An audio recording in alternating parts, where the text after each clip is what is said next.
nothing can solve my problem. Everything goes against me, and there is pain in me. And I thought the only way to get rid of it is to kill myself. What led Edward Williams to come to such a thought was a path he carved for himself. His parents had dedicated him to serve God when he was born.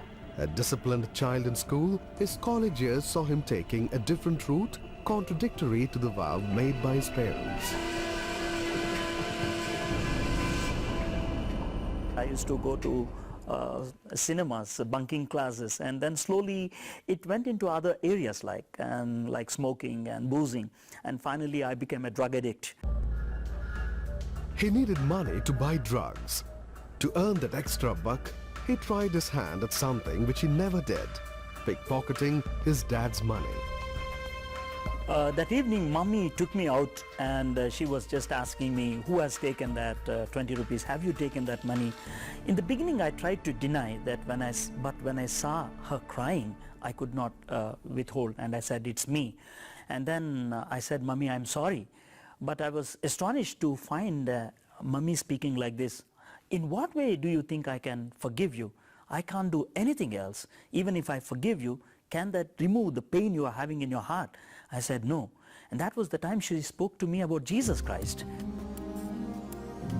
In addition, he lost his dad's much treasured pen. Afraid to confront his dad, he confronted Jesus Christ instead. I prayed, Lord, if you are really there, Jesus Christ, please provide me the pen. And I could not. And I became so frustrated. The same evening, his friend Suresh asked him to attend a prayer meeting.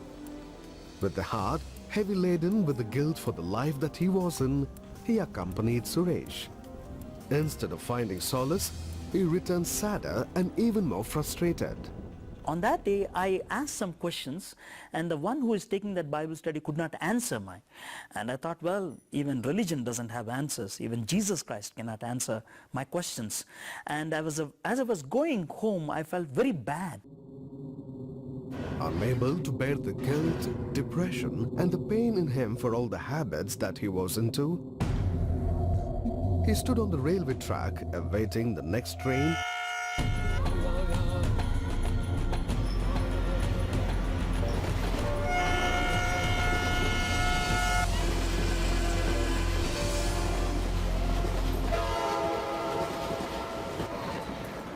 From behind, my friend Suresh came and stopped me. He was asking me, why you want to do this? And it was great. I could not understand how Suresh could come at that time. And I told him, well, I'm frustrated. I can't withhold. I can't withstand this guilt. And that was the time he took me away, and he started speaking to me about Jesus Christ. He said that he can solve your problem. He died on the cross. He took our guilt onto him, our shame onto him. He died in our place. And that really made me to think. And I thought, okay, here is the way out. That very moment, he knew he found the way out. He knew he was delivered from all his habits. After that, I, for the first time, prayed to Jesus Christ, confessing my sin. I said, I am a sinner. And I don't know, I felt that load has been taken away, and there was great freedom within. That night, Edward mustered courage and wrote a letter to his father, explaining everything, and left it in his father's room. With apprehension, he awaited his father's reaction in the morning. Early in the morning, my dad came and woke me up, and was so worried how dad will react. But he looked at me and said, good morning. And that was the time I was really shocked. He said, don't worry, my son. I read your letter. And then I said, Dad, I lost your pen. Are you not worried? He said, don't worry.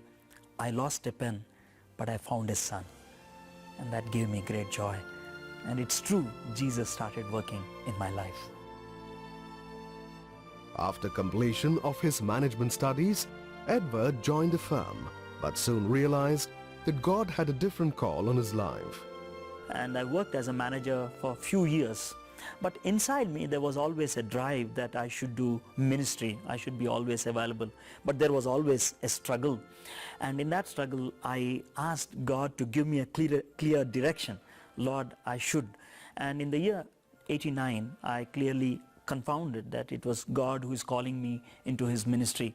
So I left the job, and then I joined UESI, Union of Evangelical Students of India, in the year 1990.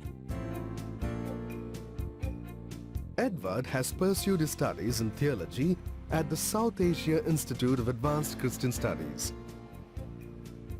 He lives in Bangalore with his wife Christy and 2 daughters.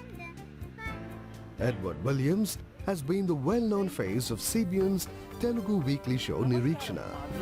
Through his passion and zeal, he has been instrumental in turning many lost souls to the saving knowledge of Jesus Christ.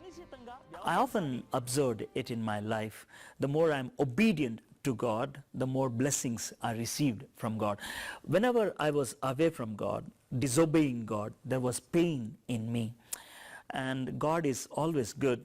Whenever I went away, he used various means, various disciplinary means to bring me back into his fold. And whenever I'm obedient, he really blessed me.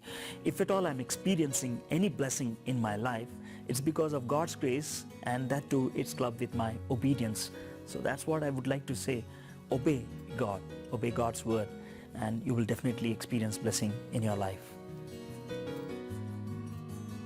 Edward Williams has learnt life's important lessons the hard way, and he shares his blessings with others. His parents' vow came true after all.